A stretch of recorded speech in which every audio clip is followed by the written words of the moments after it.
Assalamualaikum warahmatullahi wabarakatuh.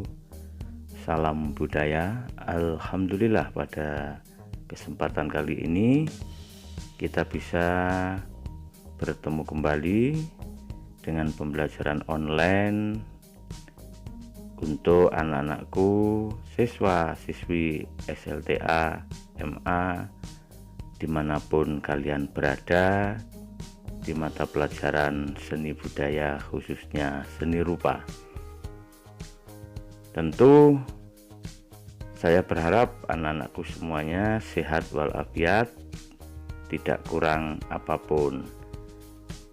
Sebelum pembelajaran kita mulai, marilah kita bersama-sama memanjatkan doa kepada Allah Subhanahu wa Ta'ala agar apa yang akan kita laksanakan ini bisa mendapatkan ridho dan keberkahannya.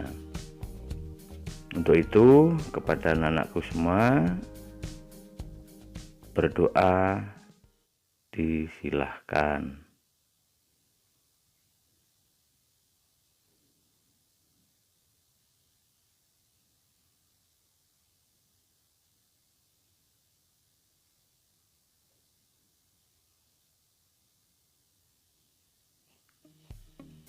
Terima kasih. Pada kesempatan kali ini, anak-anak akan mendapatkan materi tentang pameran seni rupa yang akan kita bikin, yang akan kita laksanakan mungkin beberapa minggu atau bulan ke depan. Pada kesempatan kali ini kita akan sedikit memberikan wawasan tentang apa itu pameran seni rupa. Untuk itu, mari kita mulai bersama-sama. Jangan lupa, jangan di-skip, kemudian baca dan dengarkan video ini dari awal sampai akhir. Mari kita mulai.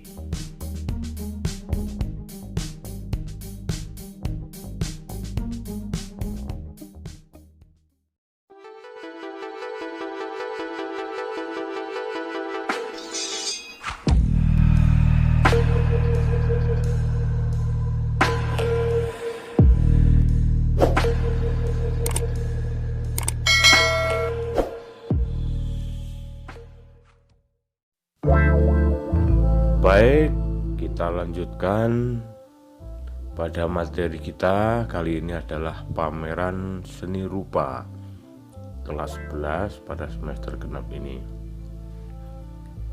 Pameran seni rupa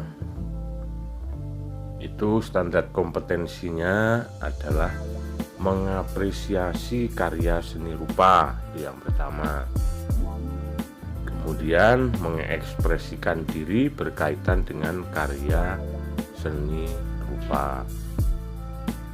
Jadi nanti anak-anak akan berkarya seni rupa, kemudian setelah berkarya nanti kalian akan pamerkan karya itu. Di standar kompetensinya kita arahnya ke sana.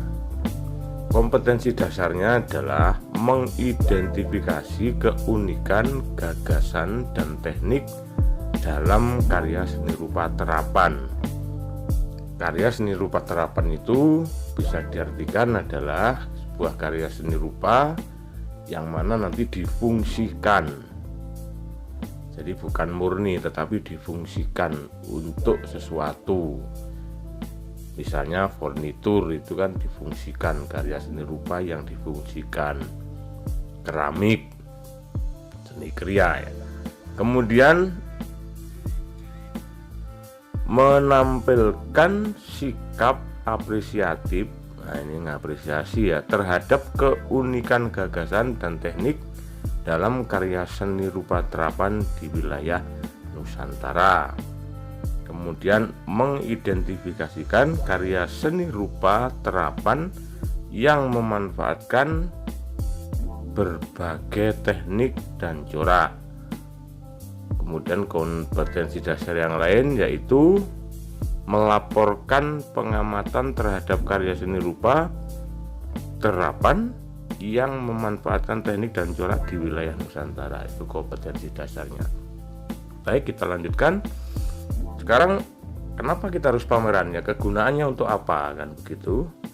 Yaitu siswa bisa memperkenalkan karya-karyanya kepada masyarakat, baik di lingkungan sekolah atau masyarakat umumnya, untuk dilihat, kemudian dinilai, dikagumi atau dikritisi. Jadi intinya kegunaan pameran kita itu bahwa siswa memperkenalkan karyanya, memamerkan kepada masyarakat. Nah, dalam berpameran nanti jenis-jenis pamerannya ada yang disebut dengan pameran tunggal, kemudian ada disebut dengan pameran kelompok. Kalau pameran tunggal, ini pameran yang menampilkan karya-karya seni dari seorang seniman saja. Jadi hanya dari seorang seniman itu berarti ya yang berpameran satu orang, tetapi yang dipamerkan bisa banyak karya. Nah, sedangkan pameran kelompok ini pameran yang dilaksanakan oleh banyak orang yang berkumpul, kemudian mereka menggelar satu pameran. Misalnya ada 5 orang seniman berkumpul menamakan dirinya misalkan Seniman 5 lagi berpameran. Jadi intinya kalau pameran kelompok itu dilaksanakan banyak orang. Kemudian apa sebenarnya manfaat dari pameran ini? Itu tentu banyak. Salah satunya meningkatkan kemampuan berkarya. Ini meningkatkan kemampuan berkarya, kemudian dapat melakukan atau evaluasi, kemudian sarana hiburan, kemudian manfaat yang lain adalah melatih untuk hidup bermasyarakat. Yang dimaksud dengan meningkatkan kemampuan berkarya, dengan adanya pameran ini nanti karya-karya seniman akan dilihat masyarakat, tentunya dipertontonkan atau dipamerkan, sehingga seniman menghasilkan karya yang terbaik dan meningkatkan kemampuannya bersaing. Jadi kalau sudah ditonton orang banyak, nggak mungkin seorang seniman asal-asalan di dalam berkarya. Kemudian dapat untuk melakukan satu evaluasi.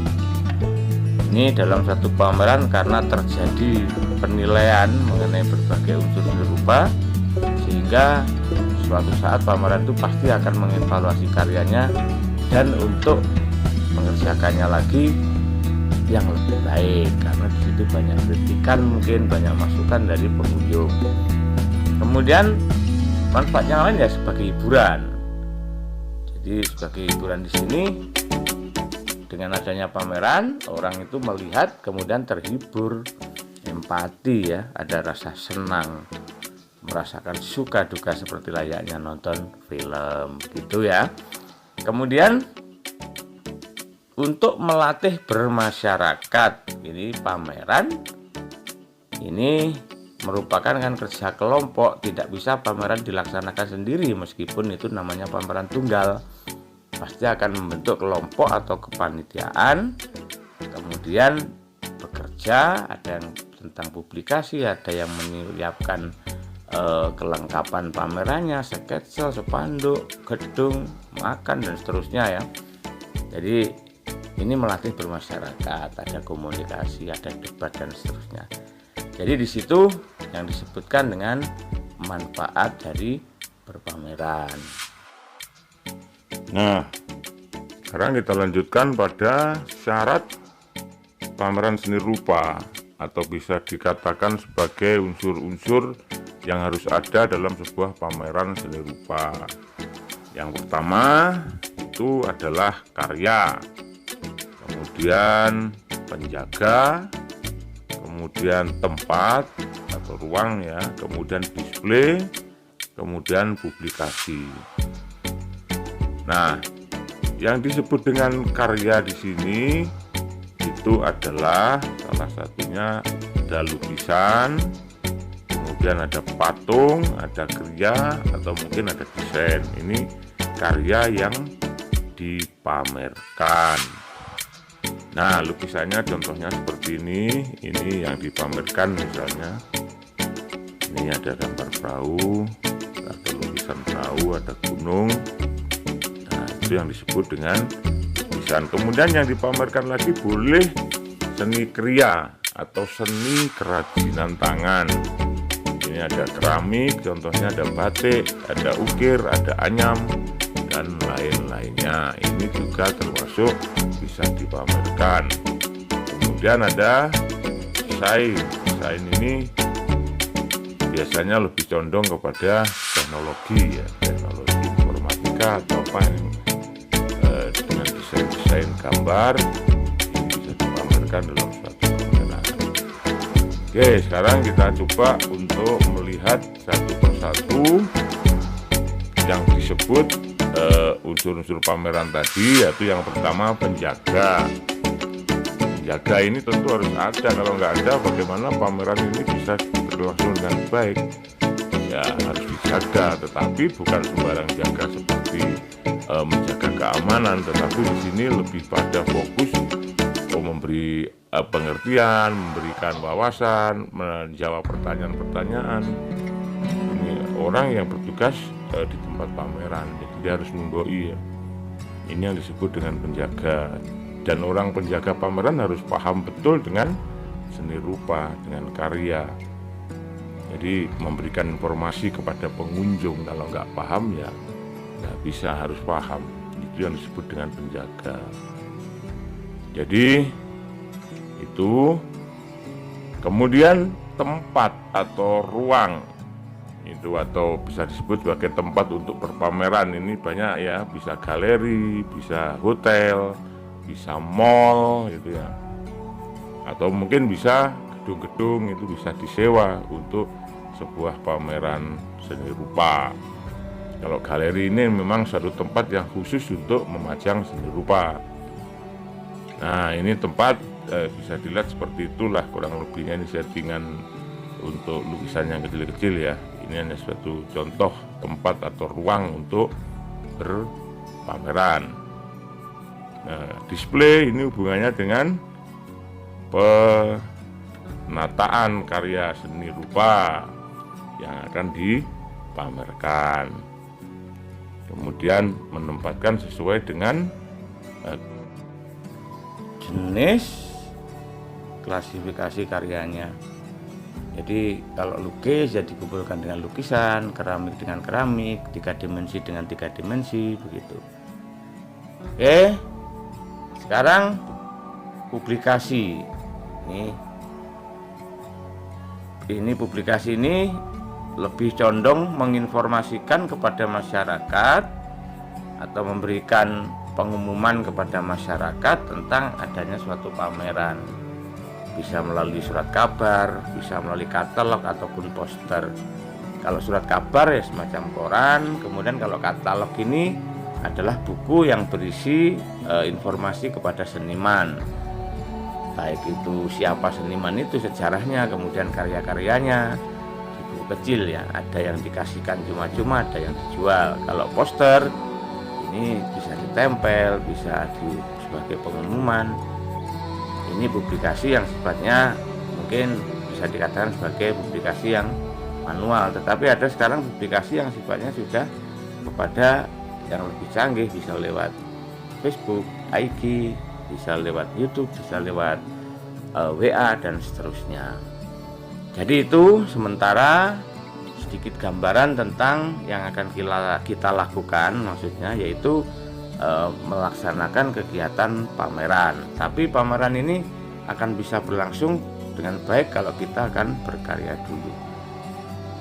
Demikian kurang lebihnya. Terima kasih. Jangan lupa selalu bersyukur, dan yang belum subscribe silahkan subscribe.